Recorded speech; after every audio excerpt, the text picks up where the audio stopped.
You lie to yourself at times, now you're falling apart. Soon giving in this time, 'cause we're falling apart.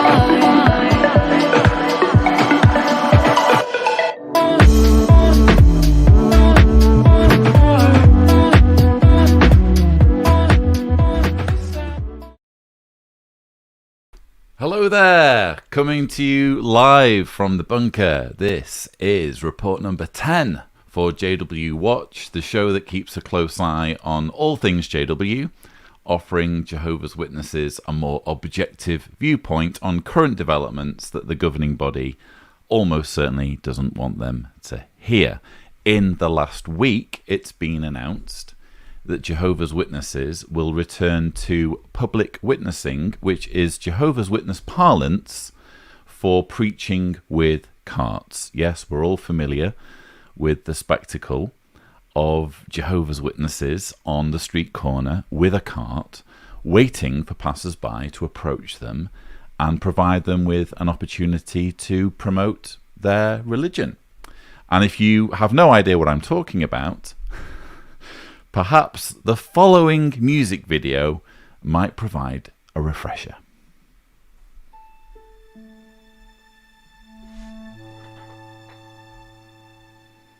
I'm just a cart made up of bits and pieces, a frame, a handle, and some wheels.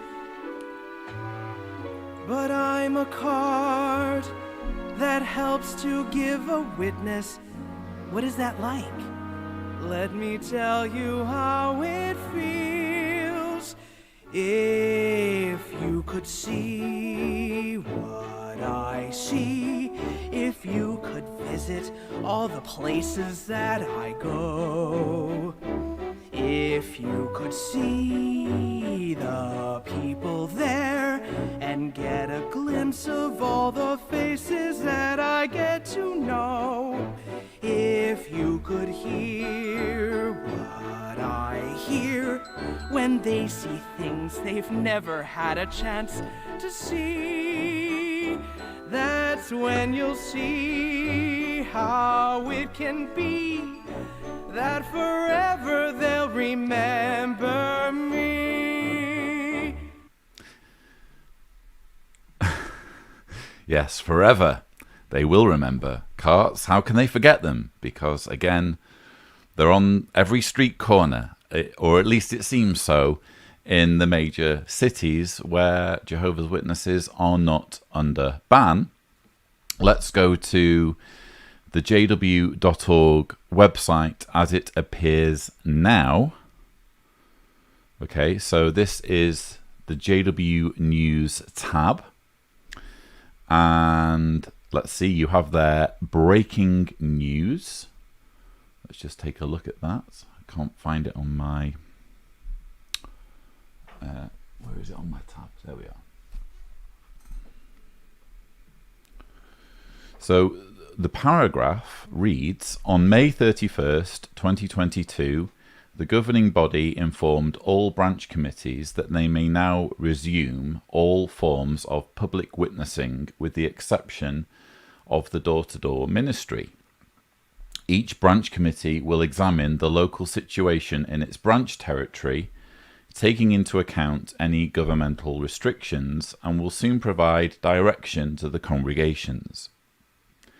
We rejoice that we will have additional opportunities to share the good news of God's kingdom with our neighbours, and they cite two verses, Romans 13 verse 1, which speaks about obeying Caesar. Obviously, obeying Caesar isn't necessarily something they'll do when Caesar recommends basic measures to protect children when it comes to child safeguarding.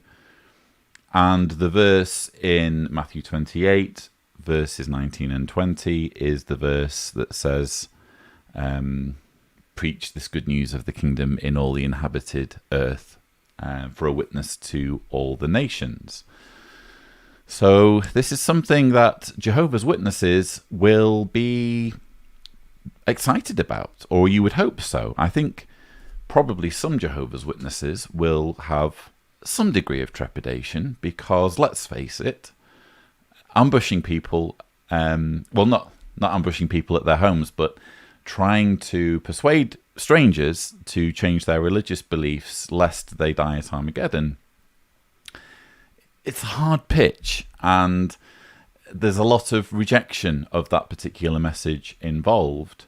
I think lots of Jehovah's Witnesses will have settled into a new normal of not needing to do this work, of being able to do this work simply by sending letters, or sending letters to total strangers in many cases, but perhaps texting friends and colleagues who aren't Jehovah's Witnesses, sending emails, that sort of thing, which has a certain detachment to it compared to, again, standing on a street corner with the objective of persuading total strangers face to face, with eye-to-eye contact, to start a Bible study that will lead to them literally changing who they are as a person. The way it's worded is that you put on the new personality when you become one of Jehovah's Witnesses.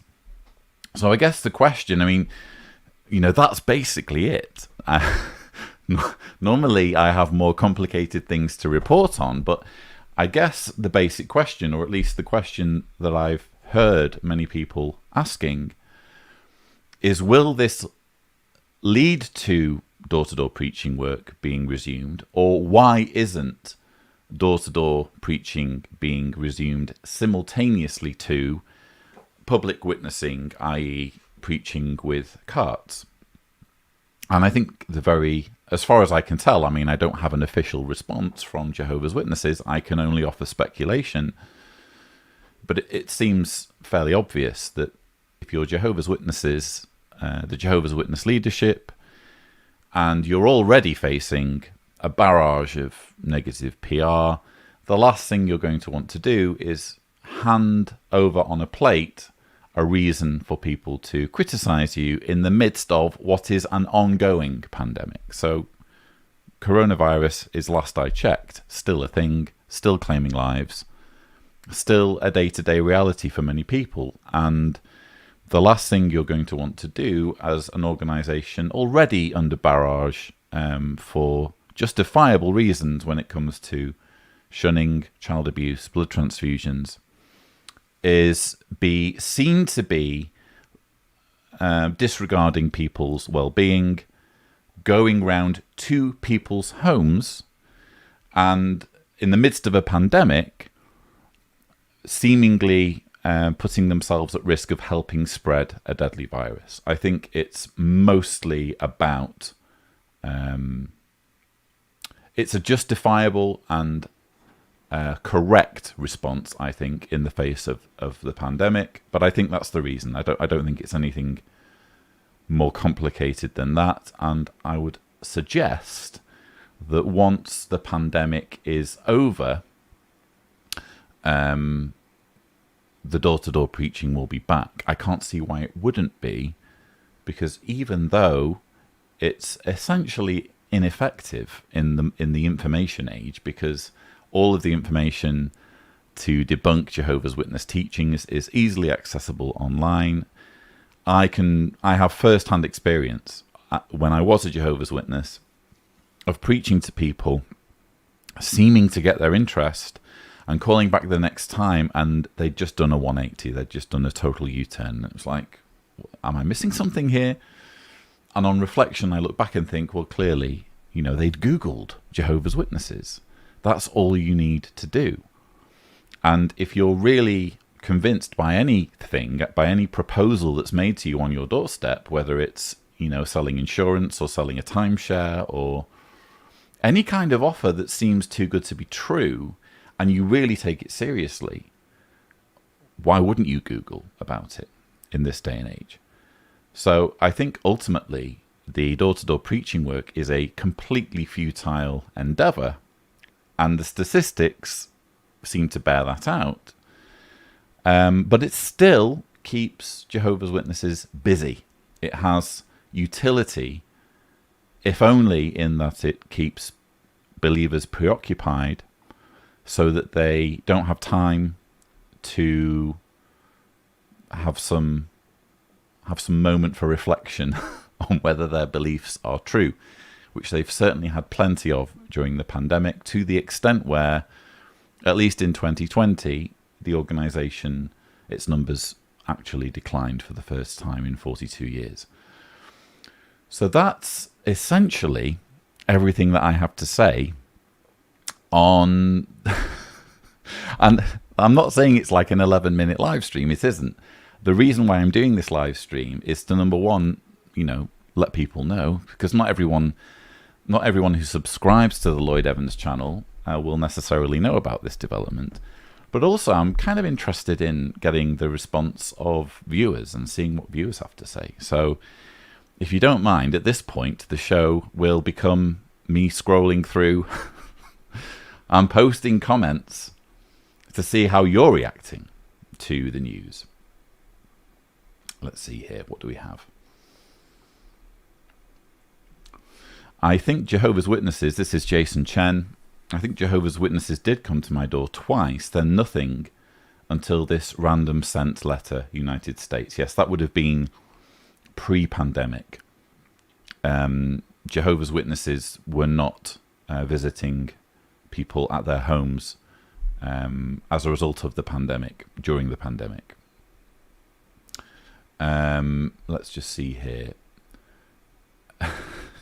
Sherry Clark Spitzer, hi Sherry, says, anyone else want to take carts and set up right next to Jehovah's Witnesses with Lloyd's books and copies of the Elders Manuals? Just me. Hey, I wouldn't complain. I guess, look, I know it's meant in jest. To be honest, it's something I fantasized about doing, actually, with my books outside conventions, just taking a cart and putting my books just for people to take outside a convention venue. And I'm not saying I won't ever do that, but there's just something inside of me that kind of shies away from anything that might be deemed confrontational. But it's a fun thought, isn't it? And again, how given the fact that it's a public place and you're just as much entitled to be there as they are, how can you say not to do that? So, but yeah, thank you for that comment and for that mental image. Let's just see here. Scrolling through. I guess they are still being cautious, says Jason Chen. I think so too. Mystic Dog says, I'm disappointed. I always enjoy talking with them on my front porch. Yeah, the thing with that is, when it's door-to-door preaching, there's no way for you to anticipate when they're going to come. So it's difficult for you to plan ahead as to how you're going to speak to them or what you're going to say to them. And I'm actually kind of surprised in a way. Well, I'm surprised, first of all, that that the public witnessing has taken this long for them to implement. I would have expected them to be a bit quicker out of the blocks, to be honest, in allowing witnesses to do this, given the fact that in countries where the restrictions have been lifted perhaps weeks ago, it's optional as to whether members of the public approach the witnesses. It's not like witnesses are going in people's faces. So from the point of view of the pandemic, they, social distancing, it's not like they are going into people's faces. And also, when you're standing next to a cart, you can wear the face mask, you can have the plastic over your face. There are measures that you can take. And so I'm kind of a bit surprised that it's taken them this long to do it. But I'm also surprised that the public witnessing in general hasn't already seen its day, or hasn't already been put out to pasture, because when witnesses are on street corners, they are, I'm not going to say a target, that sounds like I'm encouraging people to confront them, but it's easier for someone to expect them to be at a certain location on a certain day and prepare in advance what they want to say to Jehovah's Witnesses. In other words, bypassers get to be in control of the conversation to some degree. It puts Jehovah's Witnesses in a vulnerable position when it comes to people offering rebuttals to Jehovah's Witness beliefs. And from that perspective, I am surprised that public witnessing has been around as long as it has. But clearly a decision has been made at some point to stick with it, regardless of the risk. And so in that context, if anything, I'm surprised that they haven't brought back public witnessing sooner. Ian Doherty says, I miss the door-to-door visits. I have invited them in, and they have come back several times before COVID. During COVID, I had weekly Zoom calls where I tried out my epistemology on 2 elders. Oh, that's interesting. So it sounds like they may have... I'm interested to know what led to the Zoom calls. So how were they able to contact you? Because they can't, unless maybe you gave them your contact details when they were visiting you. That would make sense. So they continued their preaching work via Zoom during the pandemic. So that's fascinating.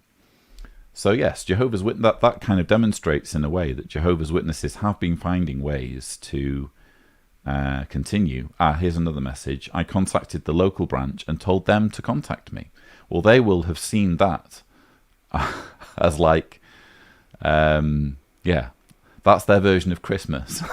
When someone approaches them and says, please contact me.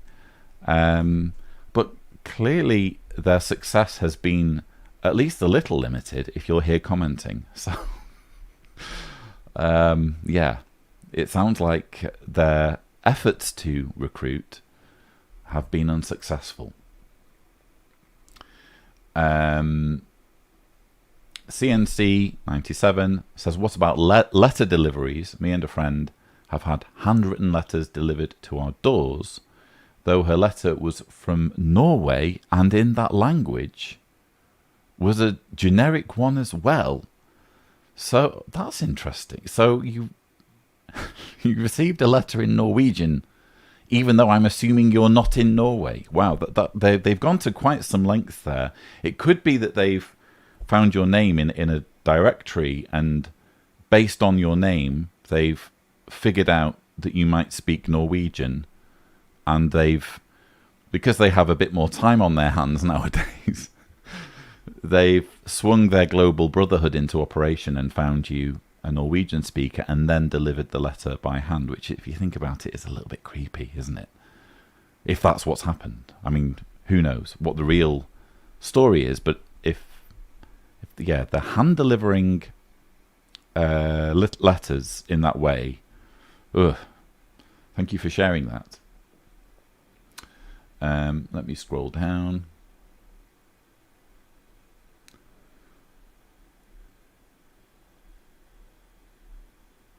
Okay.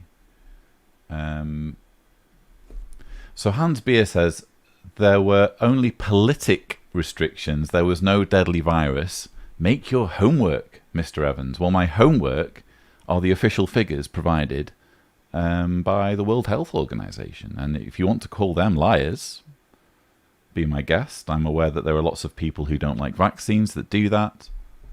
But it's a fact, I'm afraid, that this pandemic has killed millions of people. And that makes it a deadly virus. And the pandemic is ongoing. I'm only stating facts. If you don't like those facts, there's not much I can do about that.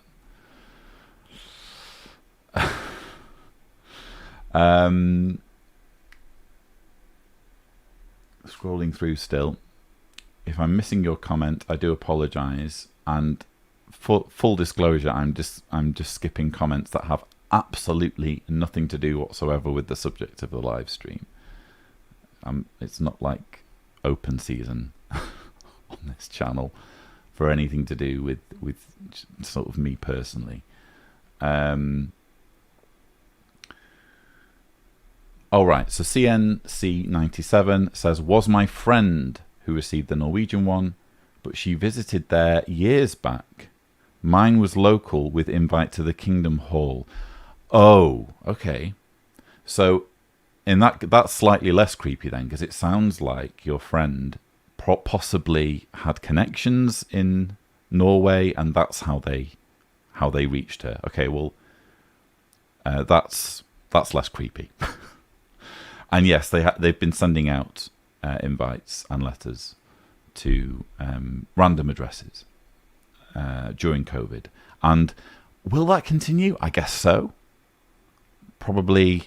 Well, they certainly can't just put everyone in a given congregation on the carts. I mean, there's only so many carts, I guess. They probably will rotate to some degree, and I can see them continuing with the letters until door-to-door resumes. And who knows, maybe they might continue with the letters even after the door-to-door work has resumed. Jason Chen says, I received a letter for my dad who doesn't live with me, and so I think they are searching people's addresses online.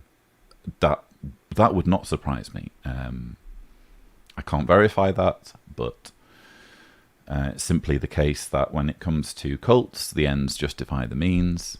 And I know, for example, that they've just been going through phone number directories and assigning quote-unquote territory to a whole bunch of numbers, that sort of thing.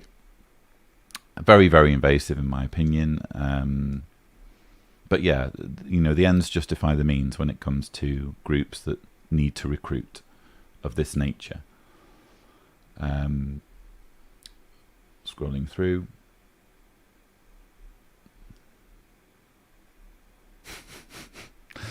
Dougal Maguire says, whenever there is a mention of the Jehovah's Witnesses and carts, I always picture Monty Python's Holy Grail. Bring out your dead. Could they be in training?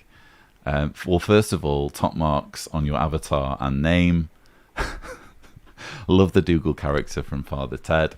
In fact, just love the Father Ted series. If you haven't seen Father Ted, it was a sitcom, I think a British sitcom about Irish priests going back to the 90s. It's, as far as I'm concerned, pure genius.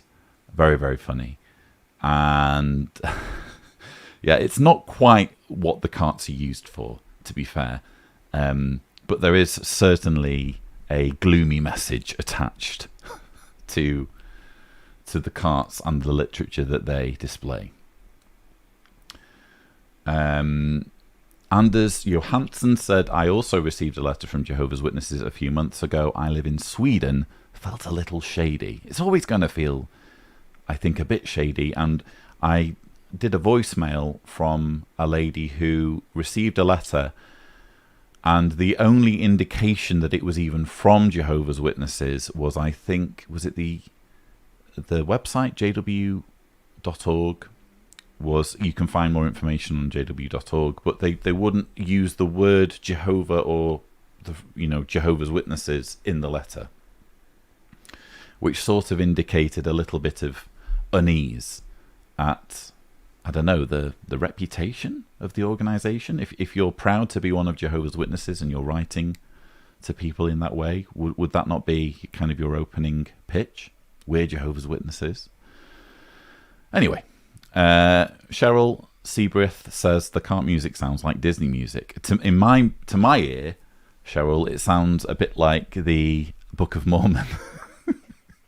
It sounds like it could be a song. If there were a Jehovah's Witness version of the Book of Mormon musical, surely the cart song or a variation thereof would be in it. I think there's an update on the Norwegian letter. Let me just scroll to find it. No, it was just a holiday, so seems odd. Highly non-religious. Okay. But local handwritten letters to a lot of people. Fear for that poor person's hand. Oh, handwritten letters. Do you remember the good old days when people used to send those to each other? Before the dark times, before the internet. how can I criticize the internet? It's literally what I use to try to provide people with resources to wake up. Let's just see here.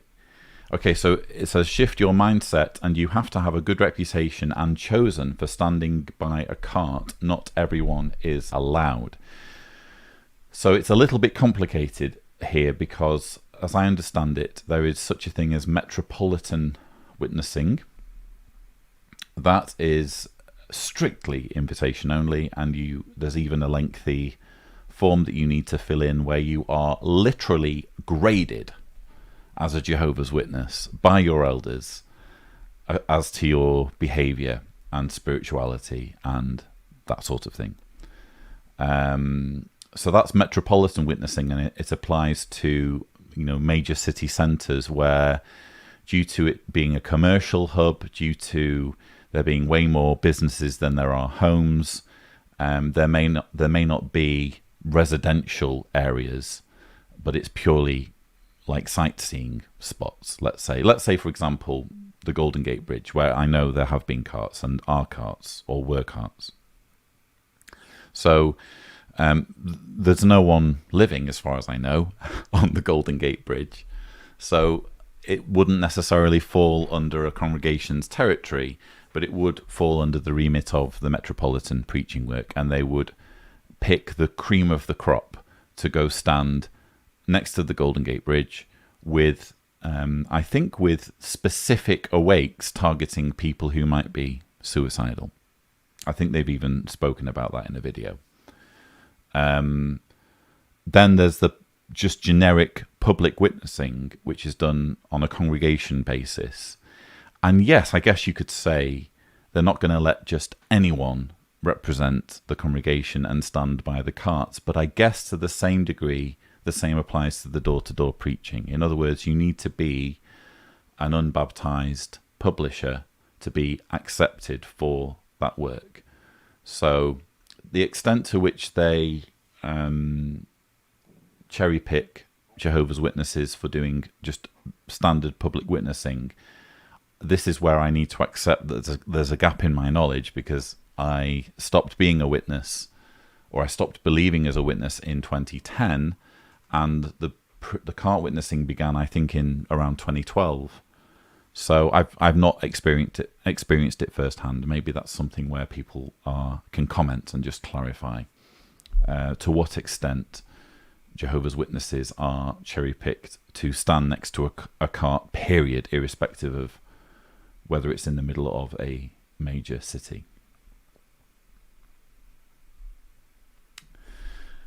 Kawaii Pigeon says, imagine having to have a stellar reputation for grunt work. Yeah, it's, I covered it on, I think, a video, and I think I might have done a JW survey at the time, blog article on it, because it was really quite chilling, the fact that they graded people in that way.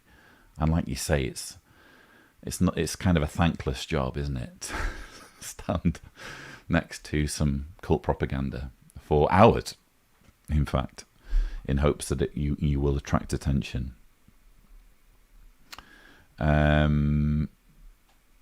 Gabrielle Gonzalez says, I never received a JW letter, but back in 2019, I received a call from a Jehovah's Witness that I talked to briefly for 5 minutes. That was scary, terrifying, horrifying, and it gave me anxiety, I can imagine.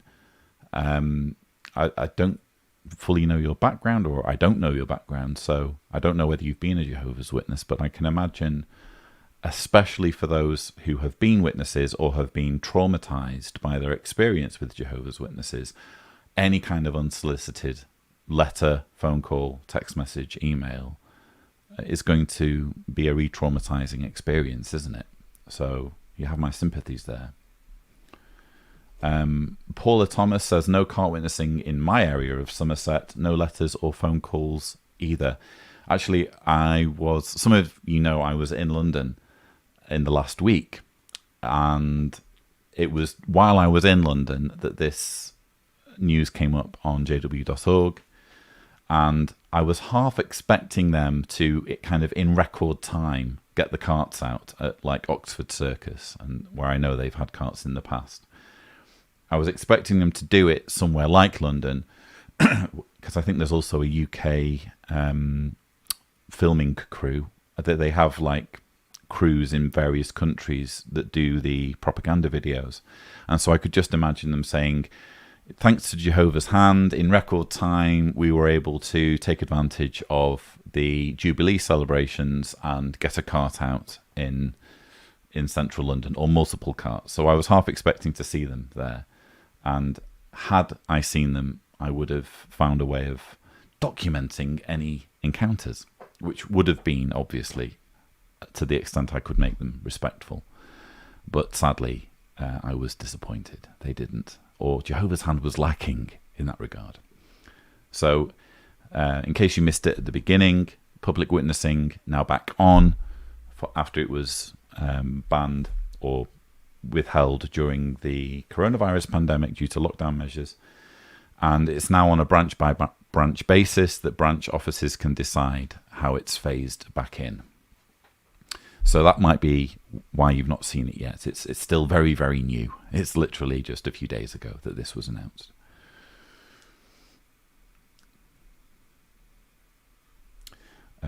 Irene Ordonez says, my mother, physically and mentally in, was on Zoom today. All remarks after were, the brothers said this and the brothers said that. We must follow directions. It's interesting that the narrative with returning to Kingdom Hall meetings has been very much, let's follow directions. Almost sort of acknowledging that there will be a reticence among some to get back into that routine. And it wouldn't surprise me at all if that's precisely the way this news has been delivered in some congregations, that, let's follow directions here. We may have settled into an easier way of doing things where we weren't standing on street corners waiting for an opportunity to convince people that they had the wrong religious views. But let's just follow through with direction from the slave. It wouldn't surprise me at all if that's the tone. The elders at the meeting today, I'm assuming that means meeting, seemed excited about the announcement, but everyone else looked like a deer in the headlights. Yeah, I can seriously fully imagine that reaction. And because one of the things I can remember from my time as a witness is that it was almost taken as a given that most people frankly didn't like preaching and found it a bit odd and a bit unnatural. But it was a duty nonetheless. That was sort of the view that was taken. And what's been provided during the pandemic is a way to do this duty, to fulfill your obligation as a Christian, that is less invasive. So for people to go from this way of doing their Christian duties that's less invasive back to doing things in a very bold way again, where again they're able to be targeted to some extent. They're prone to being approached by apostates, by people who've had negative experiences with Jehovah's Witnesses, by people who are critical of Jehovah's Witnesses. How would you greet this with open arms? I'm sure many people will be voicing their excitement, and some Jehovah's Witnesses will be genuinely excited, but I can also imagine a huge percentage, a significant percentage of Jehovah's Witnesses being as you've described, like deer in the headlights. Mark Wetherell says, I look forward to seeing my first cart, but I suspect there will be few volunteers for the work. So not holding my breath. Yeah. It's if you have an option between standing next to a cart as people walk past for hours, or for at least an hour. Again, I'm not familiar personally with cart witnessing because I left the organization before it was implemented or introduced. If you have a choice between doing that and sitting in the comfort of your home spewing out handwritten letters, I know what I'd go for as a Jehovah's Witness. So yeah, it's understandable, really. Scrolling through the comments. Tim Walthu says maybe the Cart musical will be the first creation at the multi-million Hollywood studio when it's finished. Indeed. Is it 2026? Ramapo? And they withdrew their video asking for volunteers. I think because it had a very dodgy message about pets in it. See my video on said video if you haven't done so already. When in the current last days, hours, minutes, seconds in 2026. I'd love it. I'd love there to be a musical on Jehovah's Witnesses, but probably Jehovah's Witnesses themselves wouldn't do it justice. Probably there wouldn't be quite the same humour.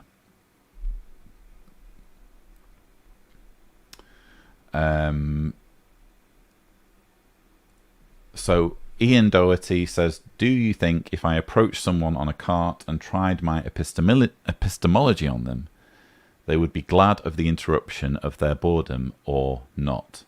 I would suggest not. My experience is that they have a very, very thin skin when it comes to, and when we're talking street epistemology, we're talking a brilliant strategy that's really designed for these, situations to, make them as unconfrontational as possible. But even then, Jehovah's Witnesses are there for one reason and one reason only, and that's to tell you what your views should be. And anything that goes against that agenda will be met with a range of reactions, from suspicion to fear to indifference. It's not going to be warmly received. But that said, I do encourage people who, especially those like you who are familiar with the tenets of street epistemology, I do encourage people to engage with Jehovah's Witnesses who do cart preaching or public witnessing in that way, because I think it's healthy, quite frankly, for them to have any exposure at all. Well, not any exposure, respectful exposure to dialogue or to arguments against the Jehovah's Witness dogma.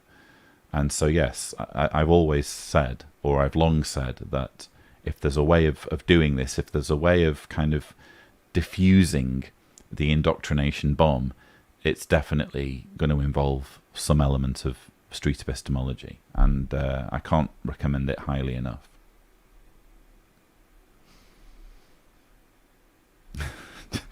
G. Bunting says, Ian Doherty, you'll just interrupt their coffee break, which lasts about 2 hours gossiping. So yeah, in many cases, what G. Bunting is saying there is that it's used as an excuse to just stand there and drink coffee.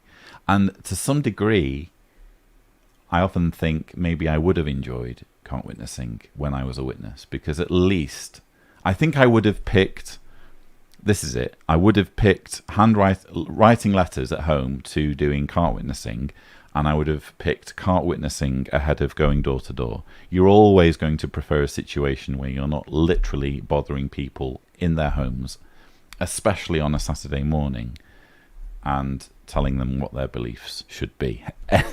Almost any strategy is preferable to that.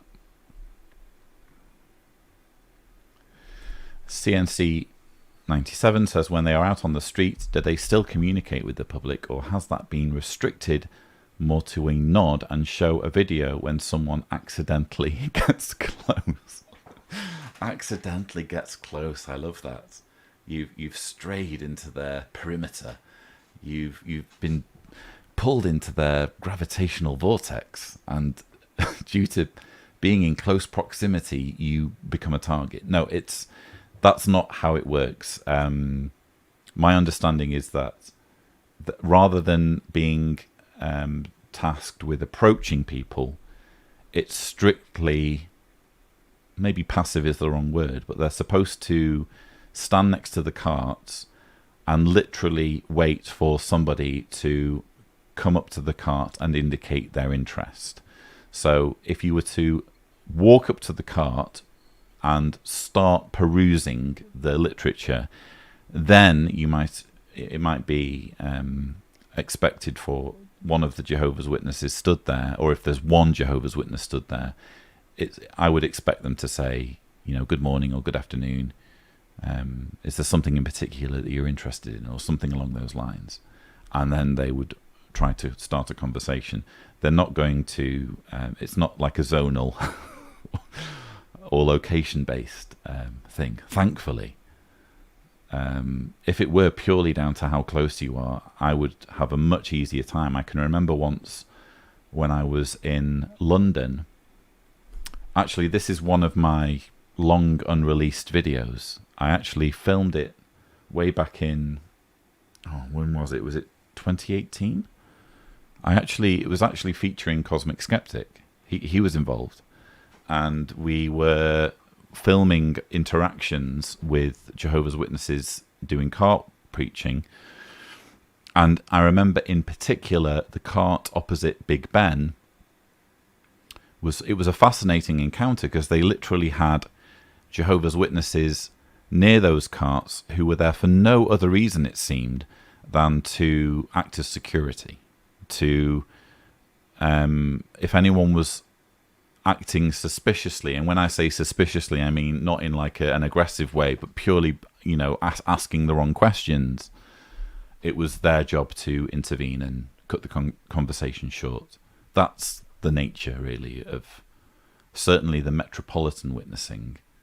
I would imagine when it gets down to public witnessing and, your average congregation, that isn't in a main hub, in a main city, it might be a little bit more relaxed. But certainly the metropolitan work is it's a different animal, really. And next time I do that sort of video, which I intend to, I'll certainly be mindful, if I am in a capital city or a main city, that's their strategy, that they have the kind of almost goons policing who approaches and what gets said. Okay, Catlamp says, I've seen a few carts in Oxford Street. Is that today? I'm fascinated to know when it started in the UK. Again, I was there Friday. That's when I was last in London, actually on Oxford Street on Friday, and I didn't see them there. But who knows? Maybe they're up and running. Laura M says, I've lived in different areas of New England and have never seen cart witnessing. Here in New Hampshire, there's plenty of places to do it. Maybe they're hiding. Maybe. Here in Croatia, they don't have any cart witnessing, to my knowledge, in my local city, in my local town. But they do have it in Zagreb, the capital. And for a while, I thought for some reason it might be that they were avoiding doing it in Croatia, perhaps because it's a very Catholic country. But then I learned that I was just looking in the wrong place, and they were in fact next to the bus station. But I learned about this a little bit after I had opportunity to act on the knowledge, shall we say. I'm certainly hoping that if they do resume here in Croatia, if I catch the right person at the right time, I might be able to have a conversation in English.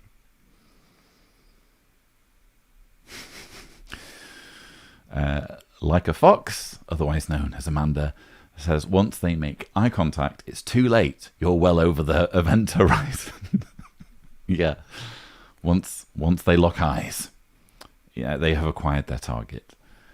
But in all seriousness, I think it is. You do have to show at least some interest in what they are,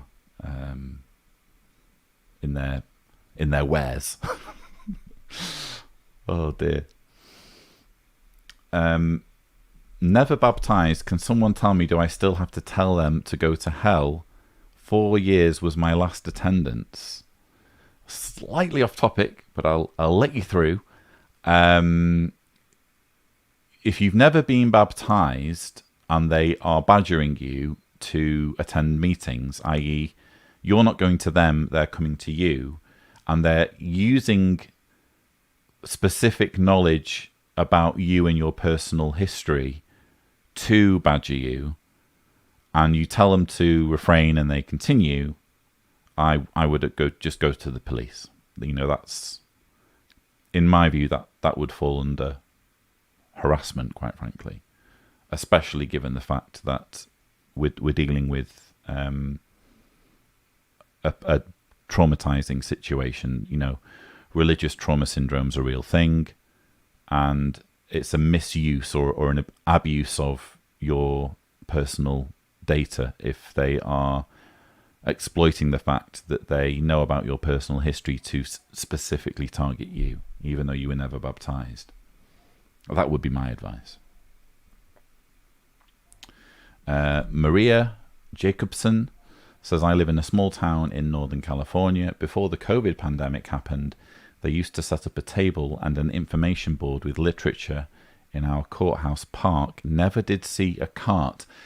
Well, I think that tables are sometimes used instead. I mean, carts, I think, are the sort of universal way of doing it. But I think probably the reason why it's not literally called cart witnessing and it's instead called public witnessing is because it doesn't have to involve a cart. It can, I think, involve, say, a table or they've sometimes rented out booths at events and that sort of thing. So it doesn't specifically need to be a cart for it to be public witnessing. So maybe that solves that mystery. Nice green screen says bike 66. Hang on. This is green. Is that green? Yeah, that's green. Let me just put it back. That hopefully answers that question.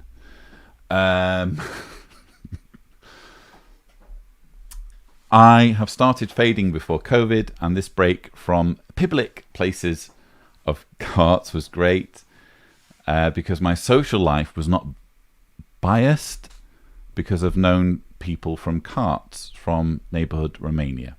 Thanks for your message, Robert. Let me try to address it. You started fading before COVID and you took advantage of the break from cart witnessing, I can imagine.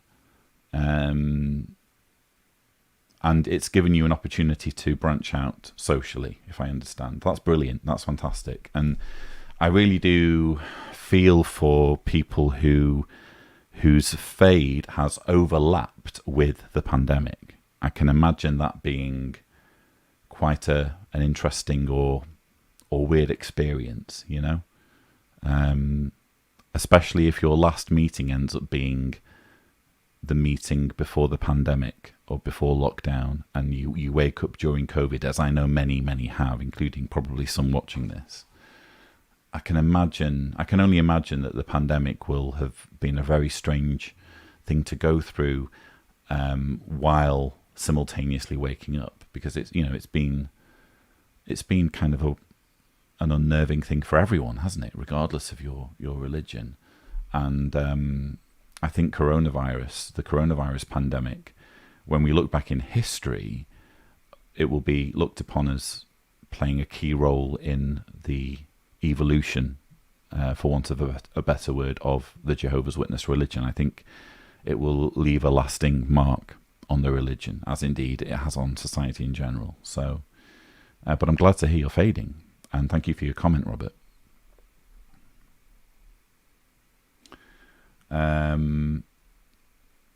Let's just see here.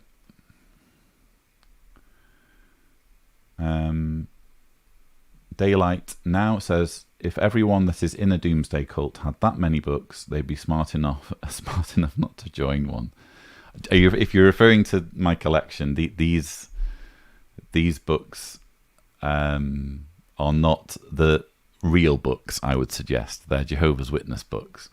But yes, the reason why I keep this collection is actually because I think that nothing debunks Jehovah's Witness beliefs quite like their actual beliefs, their actual literature, especially their historical literature, which is, well, much of it is unavailable or not made available for Jehovah's Witnesses to read, even though it's available to certain Bethelites, we've learned. All Bethel elders have access to all of the literature going right back to the era of Charles Taze Russell. So they have the technological means to make the literature available to all Jehovah's Witnesses, but they withhold certain years and only show them the most recent literature, because if you actually look into the historical literature, it's just transparent that this is an organization that is entirely human and man-made. I want to thank Raving Ray. Can I bring up that comment? Yes, I can. The original My Area are back in the hall, but are broadcasting through Zoom. The congregation my sister goes to mandates masks and no one shakes hands. Yeah, so they're now called hybrid meetings. So they take place at the Kingdom Hall and over Zoom. And the way it's supposed to work is that you have an option, as things stand, of if you want to going to the Kingdom Hall, and if you want to staying at home and watching via Zoom. I think they would prefer people to go to the Kingdom Halls, quite frankly. And I think it's increasingly going to get to the point where people who stay away from the Kingdom Halls, despite not having a reason due to their health, will be viewed as spiritually weak. But for the time being, at least, it's considered, a hybrid meeting, and you're supposed to, in theory, have a choice. And yeah, it doesn't surprise me that they encourage masks. I honestly think that's a responsible thing. I can't criticize them for that. So that, I think, is about it. I don't want to make this video too long because I don't want to put people off by it being 1 or 2 hours long when it's literally just about this one issue of the public witnessing returning for Jehovah's Witnesses. I want to thank all of you who've commented. It's been really interesting going through some of those comments and questions. I hope I've done them justice. I'm kind of easing myself back into doing live streaming, having not done it for a while. I want to thank the moderators, particularly Amanda, like a fox, for helping out in the live chat. But that's pretty much it. Thank you so much for tuning in to this report for JW Watch. And as always, see you around. Thank you for watching.